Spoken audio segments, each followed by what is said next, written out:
Your modern kitchen is a trap engineered for mindless consumption. When that 2 o'clock afternoon energy crash hits, your environment practically forces your hand toward the nearest high dopamine snack. It is not a lack of discipline. The real problem is the visual noise.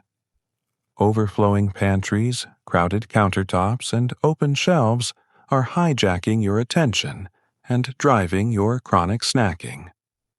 The fitness industry pushes a heavy lie about this. They aggressively sell you the idea that you just need another extreme diet and ironclad willpower to ignore the food sitting right in front of you. That is a completely broken approach. Relying on brute force willpower in a trigger-heavy environment is a guaranteed loss. You do not need a new meal plan. You need to fix your architecture. The traditional Japanese approach to physical space operates on a vastly superior principle. Instead of fighting impulses, they remove the distraction completely. By engineering your layout for extreme visual quiet, you eliminate the trigger before the craving even registers in your brain. We are going to break down exactly how to achieve this. But do not skip ahead, because habit number 6 is the exact opposite of what you have been told about food accessibility. And it is the exact reason you are failing at mindless snacking right now. Let us start with the traditional architectural principle of Ma. This is the practice of honoring the empty space between objects. Modern kitchens fail at this completely. We are taught to treat empty counter space as wasted space. We fill every square inch with appliances, fruit bowls, and display jars. Think of your countertop like a computer screen. Every visible item is an open tab.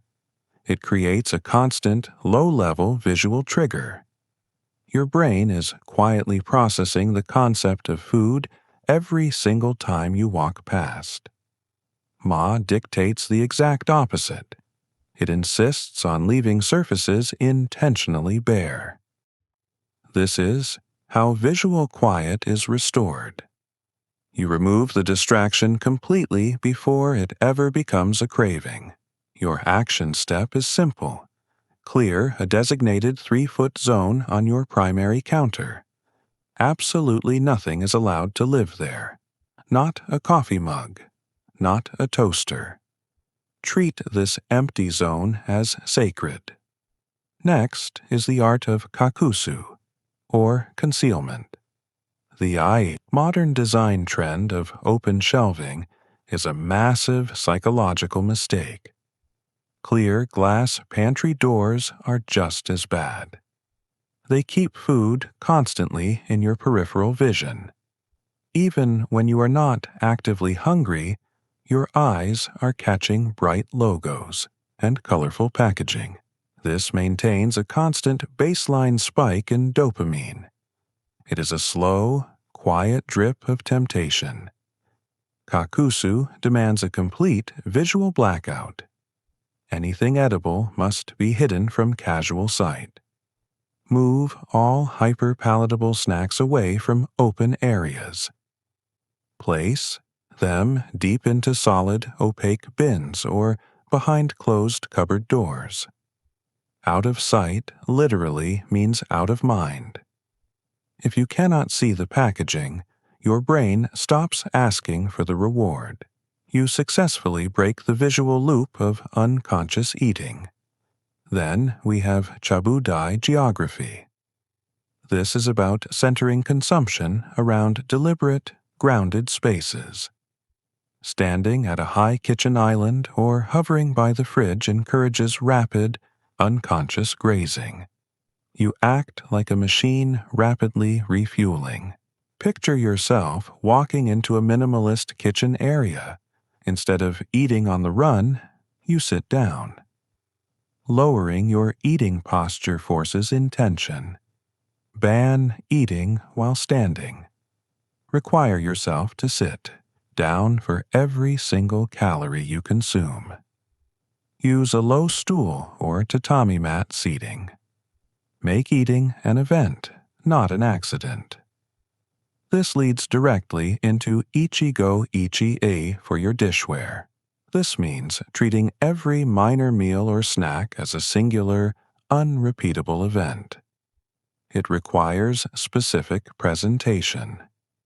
Eating directly out of family-sized bags distorts your perception of portion size.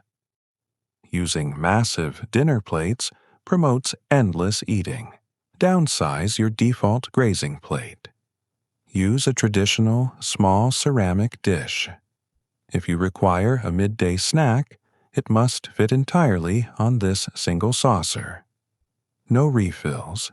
No eating out of cardboard boxes. Habit 5 is the practice of Osoji. This is the Ichi-e clean slate routine. We usually view wiping the kitchen counters as just another annoying chore. That is a mistake. Leaving crumbs, abandoned coffee cups, or half-empty packages on the counter creates lingering visual chaos. Your brain interprets physical clutter as an unfinished task. This generates a constant, low-grade hum of anxiety in the background. When your baseline stress levels creep up, your body naturally craves high dopamine, sugary snacks to cope. Osoji stops this stress-eating cycle at the source. It acts as a psychological reset button. You are not just cleaning up, you are officially closing the loop on the day's consumption. Your action step is a strict, non-negotiable 5-minute wipe down immediately after your final meal. Do not wait until later. Insert this micro-habit into the existing pause right after you finish eating. This guarantees your kitchen returns to an absolute neutral state. When tomorrow's midday slump hits, you will walk into a space of restored, visual quiet, not an overwhelming trigger zone. Now we reach habit number 6. This is the friction protocol. Mainstream advice dictates keeping healthy snacks easily accessible on the counter. This is deeply flawed. It still trains the brain to constantly graze. The friction protocol dictates that all snacks must require effort to acquire. Place your midday snacks on the absolute highest shelf. Put them in a completely separate room if you must. This forces a micro-habit inserted into an existing pause. You have to physically work to get the food. That brief physical pause is often enough to break the unconscious craving entirely. Habit 7 is Shokubutsu, or botanical grounding. Artificial kitchen lighting and neon food packaging stimulate anxiety. They create a false sense of hunger. Integrating natural, organic elements regulates the nervous system. Introducing nature shifts the brain out of a hyper-aroused state. Place a single, low-maintenance organic element on your counter. A small bamboo shoot or bonsai works perfectly. This breaks up the sterile environment. It provides a calming visual, anchor when you walk in stressed. Finally, we have Shoji diffusion. Harsh, direct, overhead kitchen lighting keeps cortisol high. It mimics the bright, clinical environment of a fast food restaurant. Those places are designed for rapid, mindless consumption. Turn those lights off. Swap harsh overhead bulbs for warm-toned, lower wattage lamps. Mimic the soft, filtered light of shoji screens during the high-stress afternoon hours. This calms the nervous system down. It signals to your brain that the time for frantic energy is over. This is not about restriction. This is about liberation. By altering your physical environment, you stop fighting a losing war against your own biology. Your kitchen is no longer a chaotic battleground of temptation. It becomes a carefully curated space of deliberate calm. Do not attempt to overhaul your entire kitchen layout tomorrow. That is the quickest path to burnout and failure. Pick just one of these 8 architectural rules to master first. Go to the comments right now and state which single layout habit you are implementing today. Then, hit subscribe to continue building your environmental discipline.